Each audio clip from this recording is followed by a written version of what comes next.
Hello and welcome to SEGA News Bits Extra. I'm Barry, with me is George. Hey everybody. And we are going to be covering 3 stories that didn't make it onto the regular YouTube channel, but before we kick things off, I just wanted to revive something from the old Swing and Report show days. Remember when we would say, what have you been up to and what have you been playing? Oh, I do remember that. That was a long time ago. I ask you that.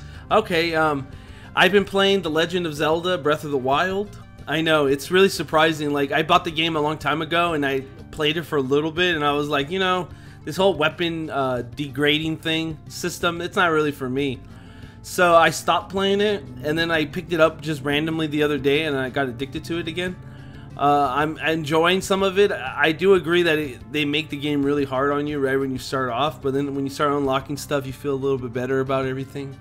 But is it my favorite Zelda game? Nah. It still has a lot of problems. I still don't like the whole weapons thing, but I'm having fun with it still, regardless of all the things I don't like about it. Yeah, I had something similar happen. I got it when it came out. I played it a little bit, got sick of the weapons thing, and then maybe like a month or two ago, I picked it up and played it for a good like 2 or 3 hours, and I got to this, like, what I wanted to do is I went as far as I could and found this enemy that was like unbeatable with what I had. So I was trying to like have you like in Just Cause 2 and 3, those games, like you can go after a big enemy and you might have a chance of killing him. So I thought, oh, I could probably do this, like drop a rock on his head or something. It never happened though. Yeah. I've been trying to play more Yakuza 0 and Yakuza 6. I haven't been able to get too much time in just because my home time is limited. Honestly, I think I should get a Switch just because I have like 40 minutes a day of train time that I can play a game, but you know, like maybe 20 minutes at home.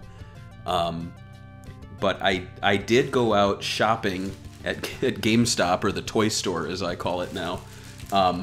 Yeah. And the bag, it says, bring back this bag filled with your games, systems, accessories, smartphones, tablets, media players to get cash or in-store credits. So it's like, I bought something and they're like begging me to bring things to them. Of course, that's how they make their money. But what I really wanted was I always forget the names of these. I always keep thinking Kotaku. It's Totaku. You know those? Yeah. Yeah, so I got the Wipeout one, the Pfizer ship, and I just saw that another one's coming out in July, so I'm really looking forward to that. I love Wipeout, so it's cool to get toys from the games.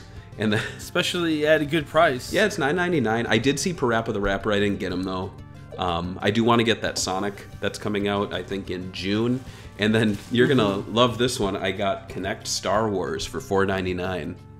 Ooh, yeah. One of your favorite games. Well, it's funny because you'd think this is like the one Kinect game I'd own, and it's not. Like looking behind me, I've got all this Star Wars shit, and I never owned it. So I'm looking forward to it. Are you gonna play that one? I'm gonna check. Well, what I'm looking forward to is there's a stomp, roar, and grab stormtroopers as a powerful Rancor, so you can become a Rancor and then like destroy Mos Eisley like Rampage. So that's nice. That's what I wanted to try. There's also like a Han Solo dance scene. Anyway, let's get into the news. I just wanted to add a little pitter patter before we get into that. So this one's weird to me. Takashi Iizuka says that Sonic Mania Plus physical release is, quote, everything we could do for the Sonic Mania project. Like, what is it, like a guy who came into the hospital and died and he goes, I'm sorry, it's everything we could do. Yeah, it's kind of an interesting thing. A lot of news media picked it up as there's not going to be a sequel. I don't think that's what he meant. I think he meant like the duration of re-releases for this is like the definitive edition. I think that's what he meant, or that's what I took from it. Like, it felt like they're saying like, oh, okay, we released this digitally, we fixed it, yeah, and now we're re-releasing it as a like definitive edition physically because people wanted it. Right. And I think he's saying that's all we're gonna do with this. We're not gonna re-release it again. But like again, he's not very good at talking in these interviews. Like, he's always makes it seem everything like worse. Well, he does say maybe the next one will be Sonic Mania Dash, and then he laughs. Jokes aside, and then that's when this came out. So it seems like someone asked if they will be seeing a sequel, and then he says, I feel like we did everything we could for the Sonic Mania project. But he's not the key. I mean, he is a decision maker, but let's be honest. Like, there are people above him that are going to say, "Hey, look at all that money. Let's make another Sonic Mania." Of course. Yeah, and so I think it would be foolish to end it here. It's super popular. I did want to touch on something real quick. What is your thought on people who say that classic Sonic is like they're doing too much of it right now? Like, because on our Discord there are some people who are like, "Oh, I'm so sick of classic Sonic. Like, it's too much." I don't know. I kind of don't agree with that. I mean, we waited how long to have classic Sonic be in the forefront of merchandising and all that stuff. A lot of old fans asked for like a decade for it, and like Sega kind of ignored them, and now they're like full force going in with it. I think I could see why they don't like it, because a lot of these people grew up with the modern Sonic, so to them they're like, can we focus back on the Sonic I like?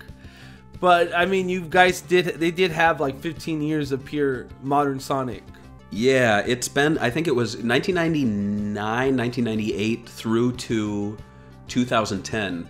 There was no classic Sonic, and then we got Generations, we got some product, and then it went away for a bit. And then I think like classic Sonic as its own brand probably re-emerged maybe a few years ago, and now we've had like one game really. I mean, Mania Plus is not a second game, it's just a physical release with more content essentially. Anyway, I'd love to see a sequel. I think we will see a sequel. People have been freaking out that the team's disbanded, but it's not a team in the sense that they're all working in one studio. These are all people who do their own jobs. You know, like, they're not going to sit tight and wait for Mania 2 and not take other work. No, I agree with you. And what do you think about him saying that Mighty and Ray were sealed characters that were never meant to come back? I don't know what that means. Like, I don't know why they do. I don't know why they make those decisions. Like, they're very strict. They're like, Mighty and Ray are not coming back. Fang is not coming back. Bark and Bean are not coming. It's like, why? People like them. And instead of creating like weird new characters like Silver, like, no offense to Silver fans, but like, you have these great characters from the past. Give them modern designs for the modern games, or bring them back in Mania. Yeah, I have to agree with you. I don't understand why they're like, why is that even a option? Why even do it? Like, you have all this history with your character. It feels like to me like Sonic Team, like after the adventure thing happened, they're like, yeah, we're never going back anymore. That's old news. I don't know why they think that way. I feel like Sonic Team makes rules for themselves that then they apply to like other people in the company, and I feel like there needs to be someone above Sonic Team, like maybe Nagoshi or man, what's his name, who did the Sega Fest stage thing. Oh, the president, the CEO. Yeah, like I feel like, and I hope that these guys are saying to Sonic Team, no, we're making another Mania. No, we're bringing back Mighty and Ray again. Like, people want these things. They're good things. Stop acting like there's these rules that you need to follow that cannot be broken, and they're the stupidest rules. They are always the stupidest rules. Yeah.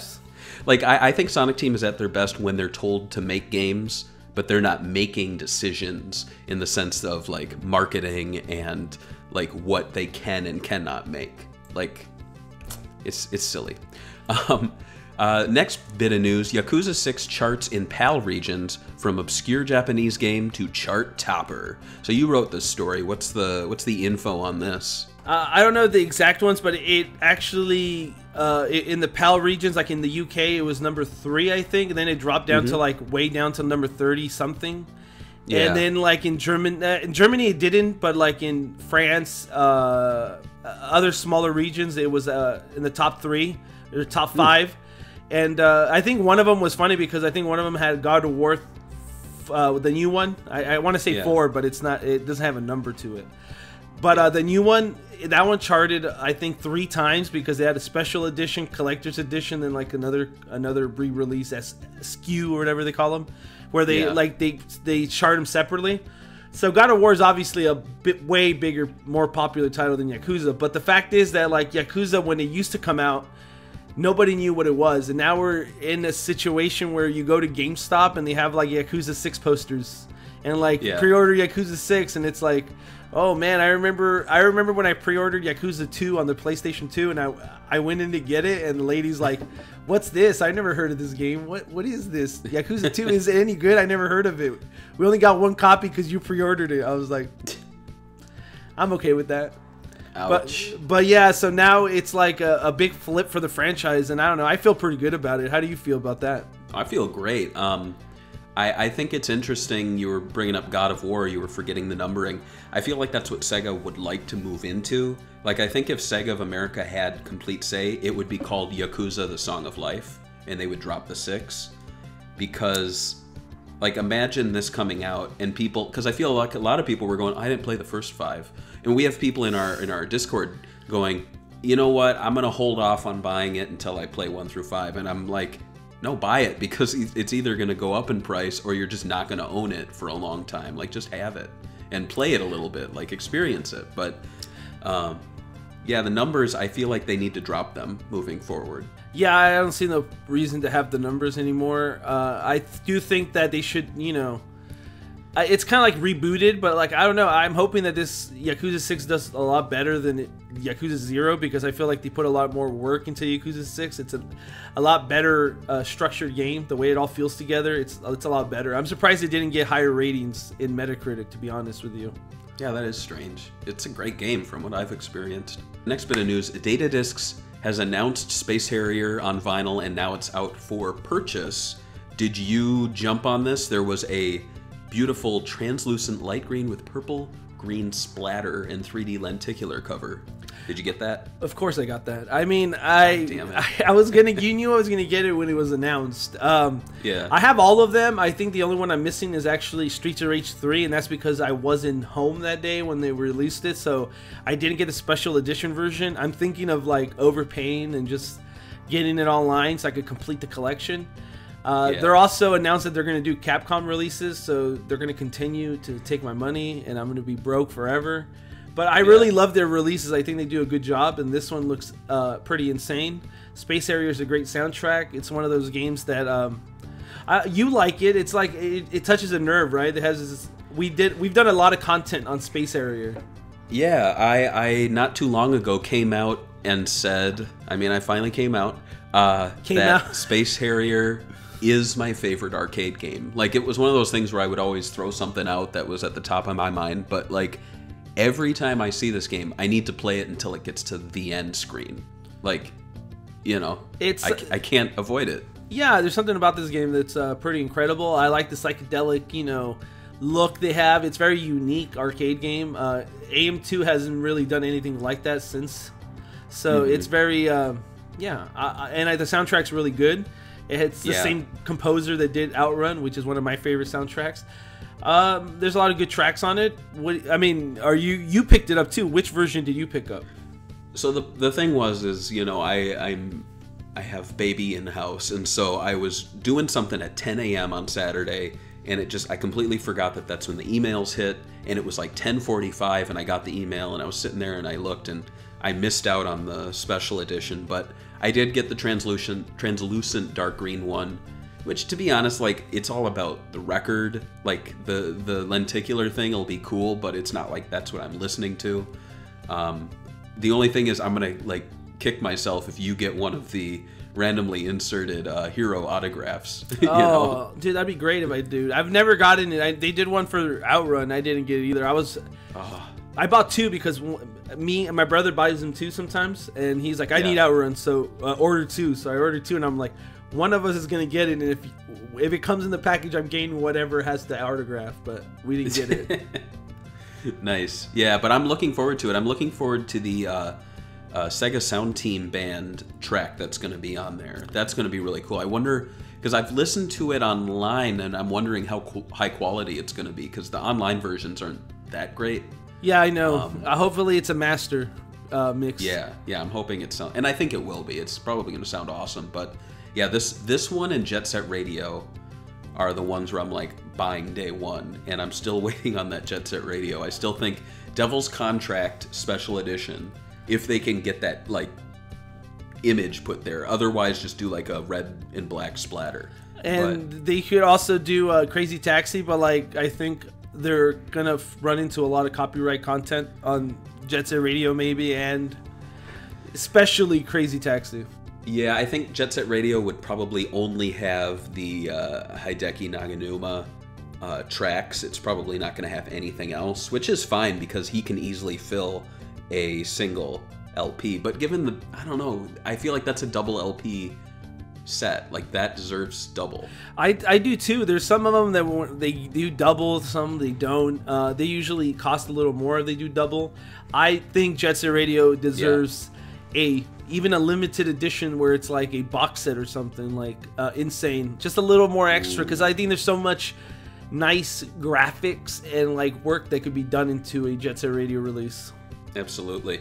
Well, I'm looking forward to that, and I'm looking forward to their Capcom releases. Is there anything else you wanted to add before we wrap this extra up? No, that's it. I want to thank everybody that supported us last month on Patreon, and I'm hoping that you guys support us this month. I hope you guys like this show. And that's it. We'll catch you guys next week.